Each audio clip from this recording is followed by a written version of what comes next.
how they get some sentries delivered, but... Spots their heroes, Lanham goes invis, and they continue to 5-man. And this is a time to 5-man, really. The enemy team will pressure them when Ravage is down. Yeah, and Ravage will be up, and still a minute until that baby comes up. When do VP buy a gem? I feel like they could have bought one even already to deal with Lanham. I think they could. I mean, I don't think just take vision control. I don't think FNG needs an Axe to be really useful this game. I think he's fine just with his items. As long as he's participating in kills. And it's a different way to play Ancient Apparition, but I think it's an okay way to play him. You just go with your team, you use Ice Vortex, and you really amplify your team's damage. And if your position is good enough, you won't get caught. And there's the BKBs picked up. Lina as well as Razor. Ravage now becomes very hard. And at the same time, Blink is picked up. Yeah, usually Tide hopes to hit that window a little earlier so we can abuse the Blink Dagger before there's magic immunity. And he's doing well, honestly. Like 24 minutes, 2-1 and 4. His Blink Dagger is not delayed, but because he got it after the mech, the other heroes that can farm faster than him grab their BKBs. Yeah. So if they pop BKB and he's only able to ravage maybe 1 or 2 supports, it's going to really change how the team fight goes. Because Tide is pretty bad after Ravage. He doesn't do that much. And against Razor, Razor's still pretty good for damage output. Doesn't have to worry about getting his damage reduced. Yeah.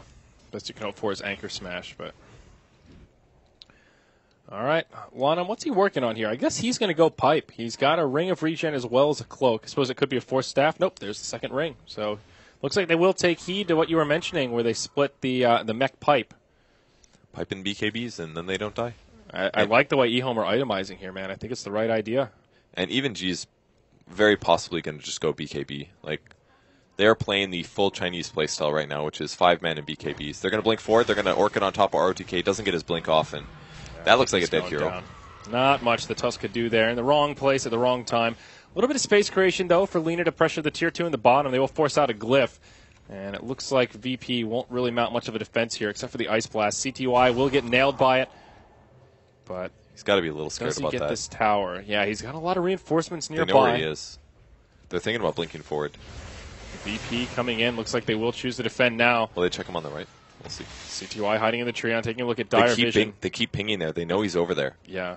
If they blink on top of him and he just dies. Ice Shard scouted out. Oh, they're still pinging like crazy. I don't think that was his team. They're saying, get out of there. Run. Yeah. Run.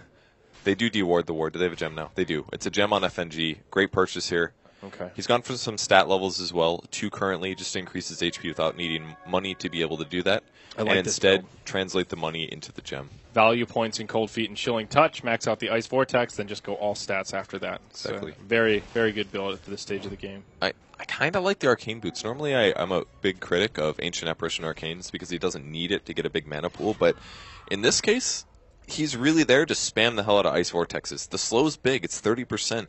These things last for 16 seconds, and they're on a 4-second cooldown. You can get up to 4 down in a battlefield, and if the fight is fairly static, that's a huge deterrence to your opponents moving and chasing after you. It's kind of like a counter to track, really, if you think about it.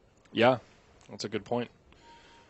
eHome grouped up is 4 in the mid lane here. They don't have their Lina with them, but they see Illidan. He is tracked. Ice Shards fall a little bit short. No blink in sight for Rubik. No. So his positioning is a little tough still. Yeah, he's pretty broke. Both the supports on the Dire side having trouble farming here. It's because they're 5-manning. Yep. There's only so much you can do in these positions. But a smoke from eHome. And a BKB picked up by the Gyrocopter. So I think VP's okay with this fight then.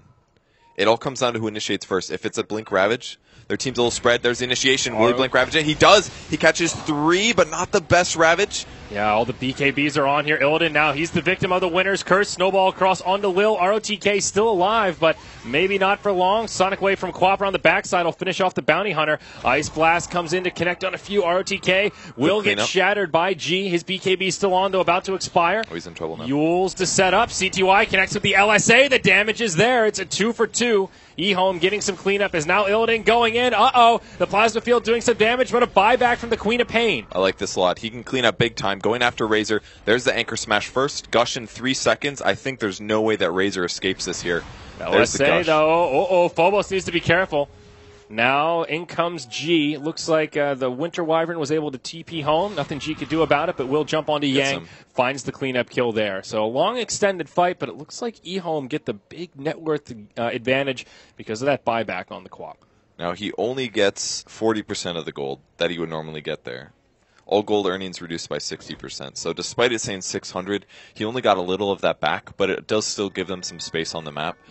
I thought he might be able to get more than just one kill there, but it seemed like he went south when he bought back. He did. He went for the Winter Wyvern. I didn't follow my camera on that side, but he was following Winter Wyvern who TP'd out. So yeah, so that's a pretty big mistake there. I'm guessing that he used Glimmer Cape or something like that, but he wasn't able to get the kill on that, and because of that, he lost the other two. Okay. So things resetting a little bit here. 9-17 as VP gets some more kills up on the board, but only about a 1,500 net worth lead and experience. That's for eHome, pardon me, and a small experience lead for VP. Still a very even game, all things considered. Only Tier 1 towers have been destroyed, and only on the side of VP, actually all towers still standing for eHome. Yeah, I think that fight was just a little sloppy for VP. I think DK Phobos reacted to it correctly. Someone's initiated on your team, you immediately need to blink where you think the rest of their team is, and you need to Ravage. And he did do that, but the problem was his team wasn't quite close enough to follow up on it. So from a reactionary standpoint, where they initiated on you, I think that was pretty good for VP. That didn't go bad. I think they won that fight. Despite the buyback, and they just need to initiate. What is Phobos buying here? He's got a point booster. Is that an Octarine to lower the cooldown? You know, I think that's pretty cool. I've never seen somebody do that before on Tidehunter. Nor I. I mean, it's definitely not an Eggs. I think definitely not a Bloodstone, so it must be the Octarine. It must be the Octarine. Certainly not a Scotty. It's a lot of HP as well, which is kind of cool because he's got 4 levels in Kraken Shell, obviously. So every 450 HP, you remove a debuff. So it's a very low chance of him getting stunned. He's got a bigger mana pool. He could get Refresher afterwards. I still think the Refresher build is probably better, but you can't really afford Refresher and Mech. And he's looking to initiate bot. They've got the vision. Yep. He spots DDC, though. There's the Orchid. Blinking forward. Ravage catches 4. Huge Ravage. Quap ult as well. Ice Blast comes through. But the snowball, it resets things. They're all still alive. Yang with the BKB on will try to press forward here. Now they all come out. Somehow, some way, eHome have everybody still up. They're going to go back in onto Phobos. Yang in the front lines. Very tanky still. They bring down the Tidehunter first. CTY maybe in just a little bit too deep, taking a lot of damage, but will BKB. Now G with his BKB on, focuses on the Yang. The snowball helps reset again, locks it in place. There's the Walrus Punch. It's Virtus Pro on the back foot. Somehow, Purge, how have eHome done this? They're going to chase down Lil. They'll get yet another track kill. It's a 4-0. No one dying on the side of eHome. No buybacks deployed yet. G, the lone survivor for Virtus Pro. I can't believe that happened. It was all the snowball to reset. Yeah, it actually debuffed the AI splash. It might hit a couple. Doesn't get the Razor. I think it also stopped the Quap ult from doing a lot of damage. They got hit by the Ravage, but the snowball came right as the Sonic Wave flew through, and I'm pretty sure it was completely nullified on everyone in the snowball. Those 2 heroes should have 100% died. That Ravage was perfect. The team follow-up was immediately afterwards, but the snowball just bought them time, and that was such sick play from ROTK. He read that fight. He pulled them together. They were the focus, and they completely wiped VP. And maybe the rest of VP didn't quite go as crazy as aggressive enough as they needed to, because after the Ravage, the fight just looked over, and it seemed like once it wasn't over, the rest of the team was sitting back a little bit. So I feel like maybe VP didn't commit hard enough to trying to secure those kills. Maybe they read that, oh, the fight's over, they snowballed, but that went completely opposite to how I thought it was going to. There was also that chaos factor of, since they jumped in the snowball, it looked like they all died at first because they just disappeared off the screen. It took me a moment, and as soon as I saw the snowball, we realized that now set up onto Phobos, but it's CTY on the back foot. He'll scoot away, Lanham nearby, and they will be able to live. No problemo. But yeah, it's just those weird little visual things when you just go, wait, what happened? And if that happened to us, surely it happened to the players on VP as well. Tusk barely blinking back as he gets hit by the Ice Blast. We'll try to TP home, and G's got no way to interrupt it. Okay. If he didn't get that blink off, if that A ult would have hit a second earlier, he would have had that kill. Yeah, definitely. I think so. With Orchid and a couple nukes, no ult obviously, but would help a lot. He's about half the way towards his Ags. Actually only needs about 1,200. Once he grabs that, he's going to be using his ultimate a lot less conservatively. Yeah. So Bounty Hunter, he does have a Hood of Defiance. I think, didn't he already pick up 2 Rings of Regen? Where the hell did they go? He did. All right. Ravage is up, though. So it looks like VP's going to fight here. They need to do call down after Ravage. That's going to help a lot. Okay. Quap's showing right now. They'll see if they reach forward on her. So this is dire vision right now. They've only got one ward around the Roche pit. They ping out the Tusk. That's the only one they see. The rest of eHome hiding in the tree line here. They will break the smoke. On ground. Yang in the front line. Oh, he's got the BKB on. Winner's Curse onto Illidan. It goes right through the BKB. This gyrocopter's in a lot of trouble. Rubik dies off to the backside to CTY. Now Illidan down for the count. He has a buyback. Ravage comes out from DK Phobos. It'll get the Tusk, but there's just no follow-up. It was too defensive. They can't interrupt him on the TP out. He'll live, but G. Caught by the LSA as he tries to blink. A track kill. Can they get another one? Nope. He will just barely live unless they can chase him down. Yeah, he's going to be fine. Okay. All right, welcome mainstream. Hello, this is a seriously important game if you guys haven't been paying attention. Both of these teams are fighting for their top 4 spot in Group B. And it's a close one. eHome looked very strong in game number 1. And here in game 2, VP fighting for the top 4.